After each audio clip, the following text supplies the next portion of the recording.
Urdu Discovery کے معزز دوستو، میں ہوں ماجد ملک اور آپ تمام دیکھنے اور سننے والوں کو السلام علیکم۔ ناظرین گرامی، انسان بعض اوقات کچھ ایسے کام بھی کرتا ہے جو انسانیت کے معیار کے خلاف ہوتے ہیں۔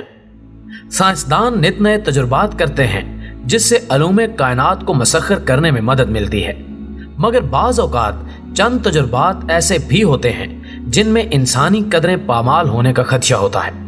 دوستو، آپ دیکھ رہے ہیں یوٹیوب کے اس معتبر چینل اردو ڈسکوری کو، جس نے آج کی اس زیر نظر ویڈیو کے لیے ایک ایسے ہی خطرناک تجربے کو اپنا موضوع سخن بنانے کی کوشش کی ہے۔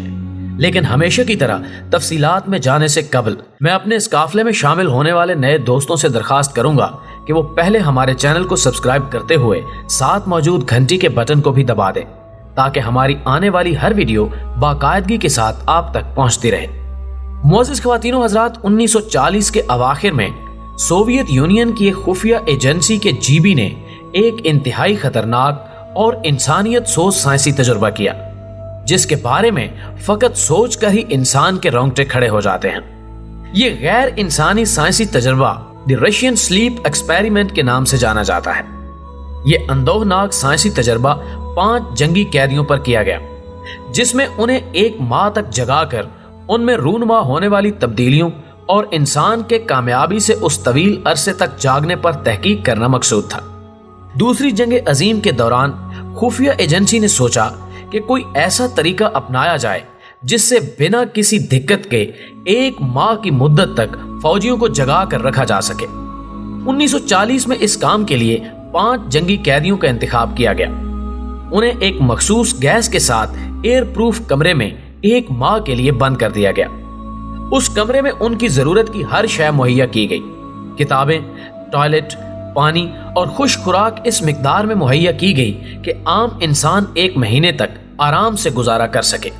ناظرین گرامی، اس کمرے میں موجود 5 افراد کی حرکات و سکنات اور گفت و شنید پر نظر رکھنے کی خاطر ایک کیمرہ، مائکرو فون اور 5 انچ موٹے شیشے کی کھڑکی کا سہارا لیا گیا۔ چونکہ ان افراد کو سونے سے محفوظ رکھنا مقصود تھا، لہٰذا کسی قسم کی نرم مسند یا چارپائی اور بستر کا کوئی انتظام نہیں تھا۔ بہرحال ابتدائی 5 دن ان افراد نے آپس میں گفتگو کرتے بالکل نارمل انداز میں بسر کیے۔ اس دوران ان کا موضوع گفتگو یہی رہا کہ اگر ہم نے کامیابی کے ساتھ 15 دن جاگ کر گزار دیے تو ہمیں آزاد کر دیا جائے گا۔ اسی امید کے سہارے مختلف موضوعات پر تبادلہ خیال کرتے کرتے اب ان کی گفتگو کا موضوع بدک گیا۔ 5 جنگی قیدی اپنی زندگی اور اس کے چیدہ مسائل اور تلخیوں پر اظہار کرنے لگے۔ ان کی تمام گفتگو کا لب لباب یہی تھا کہ وہ اپنی زندگی سے مایوس ہو چکے ہیں۔ اس دوران مزید 2 دن گزر گئے اور اب ان کے کمرے سے نہ صرف یہ کہ شکایات سنائی دینے لگیں بلکہ 5 افراد نے احتجاج کرنا بھی شروع کر دیا۔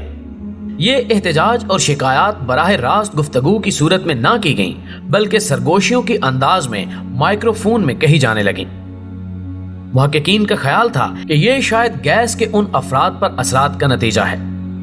جب 9 دن گزر گئے تو ان میں سے ایک شخص نے چلانا شروع کر دیا اور تقریباً 3 گھنٹے مسلسل اس حال میں چلاتا رہا کہ اس کا ہاتھ اس کے جگر پر تھا اور وہ کمرے میں ایک جانب سے دوسری جانب دوڑتا پھر رہا تھا۔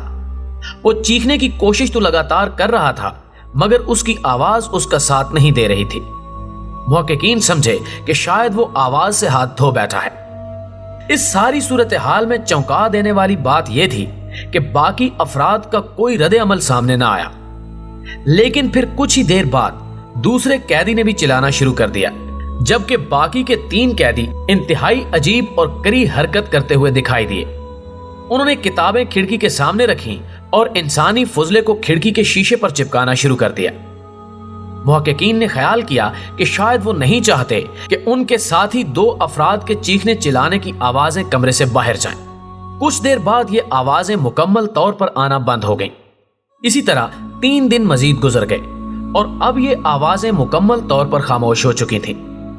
محققین کے مطابق اس کمرے میں اس قدر آکسیجن موجود تھی کہ وہ افراد وہاں آرام سے زندہ رہ سکتے تھے، लेकिन शायद शदीद तकलीफ के सबब ऑक्सीजन जरूरत से ज्यादा इस्तेमाल हो चुकी थी। 14वें दिन कमरे में मौजूद इंसान मुकम्मल तौर पर बेहोश हो चुके थे। मुहक्किकीन ने कमरे के बाहरी से इंटरकॉम इस्तेमाल करते हुए उनसे राब्ता किया और उनका हाल अहवाल जानने की कोशिश की। उनको हुक्म दिया कि वो जमीन पर लेट जाएं क्योंकि हम दरवाजा खोलने वाले हैं। बसूरत दीगर उनको गोली मारने से गुरेज नहीं किया जाएगा। अंदर से नहीफ सी आवाज आई कि हम करीबुल मर्ग हैं और फकत आजादी चाहते हैं। आखिरकार 15वें दिन कमरे का दरवाजा खुला और अंदर मंजर देखते ही मुहक्किकीन के दिल दहल गए। एक शख्स अपनी जान की बाजी हार चुका था, जबकि बाकी 4 की हालत नागुफ्ता बे थी। उनके मसल्स ने हड्डियों को छोड़ दिया था। जिस्म पर जा बजा अपने ही दांतों से की गई चीर फाड़ के सबूत मौजूद थे। उन्होंने अपना ही गोश्त जगह जगह से खाया हुआ था और लैट्रीन की नाली में अपने गोश्त की बोटियां फेंकी हुई थी। अब के जब उन्हें कमरे से निकालने की कोशिश की गई तो जवाबन मज़ाहमत इस कदर भरपूर की गई कि मुहक्किकीन के लिए उनकी इस ताकत का मुजाहिरा खिलाफे अकल था। बहरहाल बहुत मुश्किल से मुख्तलिफ अफराद की मदद से जंगी कैदियों को बाहर निकाला गया और जो 4 अफराद जिंदा थे उन्हें अस्पताल ले जाया गया। वहां उनका ऑपरेशन करने की खातिर उन्हें बेहोश करने की बेशुमार कोशिशें की गईं, मगर हर कोशिश बेसूद रही। यहां तक कि हालत बेदारी में ही उनका ऑपरेशन कर दिया गया। नतीजतन 2 मजीद अफराद अपनी जान की बाजी हार गए और जो 2 बच गए वो भी नॉर्मल जिंदगी गुजार ना पाए। नाज़रीन ग्रामी, यहाँ साइंस के मनफी इस्तेमाल पर भी बात करना जरूरी है। इस वक्त दुनिया में इस कदर एटमी हथियार तैयार किए जा चुके हैं कि इस कुरे अर्जी को मुतअद्दिद बार मलियामेट किया जा सकता है।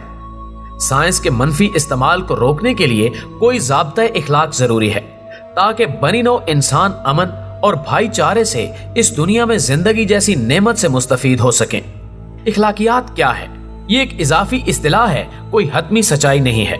एक नॉर्मल इंसानी रवैया जिससे मुआशरे में तवाजुन बरकरार रखा जा सके, एक मयार जिससे बुरे और भले की तामीज की जा सके, नेकी और बदी को परखा जा सके। अक़वाम आलम में इसके मयार बदलते रहते हैं। ताकतवर कमजोर पर ज्यादती करते हुए तमाम इखलाकी ज़ाब्ते बलाए ताक रख देता है। जंगों में इन ज़ाब्तों को पसे पुष्ट डाल दिया जाता है। मुरवजा सियासत में भी इखलाकी असूलों पर अमल दरामद नहीं किया जाता, जिसकी वजह से दयानतदार नुमाइंदों का इंतखाब मुमकिन नहीं होता। साइंसदानों के मुतालिक चंद सवाल जहन में उठते हैं।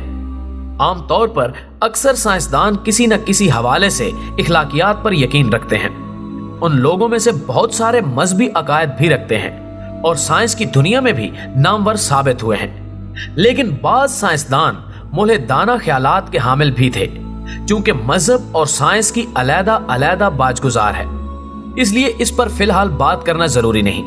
अगर मज़ाहिब आलम पर नजर डाली जाए तो ये बात वाज़ेह होती है कि साइंसी इजादात की राह में चर्च सबसे बड़ी रुकावट बना है। करूने वुस्ता में मुसलमान साइंसदानों ने साबित कर दिया कि इस्लाम साइंस की तरक्की और तरवीज में मुआविन रहा है। असर हाजिर का तकाजा भी है कि मुसलमान अपनी मीरास को फिर से जिंदा करें और साइंस के मैदान में अपने आबा की पैरवी करें। नाज़रीन ग्रामी, माजी में ऐसी कई मिसालें मिलती हैं जिसमें इंसानी नफ्सियात को समझने की खातिर साइंसदानों ने ऐसे तजुर्बात का सहारा लिया जो कि इखलाकी और इंसानी एतबार से नामुनासिब तस्वुर किए जाते हैं, और इनके हवाले से मुख्तलिफ फोरम्स पर बहसें भी जारी रही हैं। हासिल कलाम यह है कि ऐसे तजुर्बात की हौसला शिकनी होनी चाहिए जहां इंसानियत सिसकती और बिलकती रहे। नाज़रीन ग्रामी, हमें उम्मीद है कि हमारी आज की वीडियो भी आपको पसंद आई होगी। वीडियो पसंद आने की सूरत में इसे लाइक कीजिए, फेसबुक और व्हाट्सएप पर अपने दीगर दोस्तों के साथ शेयर करते हुए हमारी हौसला अफजाई कीजिए और कमेंट बॉक्स में हमें अपनी कीमती तजावीज़ से जरूर आगाह रखिएगा। हमारी अगली वीडियो आने तक आपका, हमारा, हम सब का खुदा निगहदार।